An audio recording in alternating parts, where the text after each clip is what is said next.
காலையில் எழுந்துட்டு அதிகாலையில் எழுந்து நீராடுதல் வேண்டும். இந்த நீராடுதல் சில ஒரு ஒழுக்க முறைகளை நான் உங்களுக்கு சொல்கின்றேன். அது நமக்கு நம்ம குழந்தைகள் வீட்டில் ஒழுக்கம் சொல்லிப்படணும். ஒழுக்கங்கள் நம்ம ஏதோ பைப்ல தண்ணி வருது நம்ம பாட்டு குளிச்சோம் அப்படின்னு பண்ணக்கூடாது. அது ஆன்மீக சார்ந்த ஒழுக்கங்களோடு அதை நாம் நீராட வேண்டும்.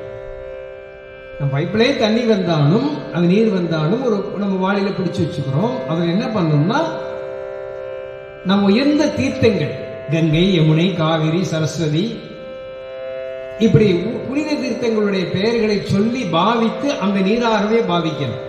உடனே அது பாவித்தா அந்த பாவனை தான் முக்கியம். அது புனித நீரே தான்.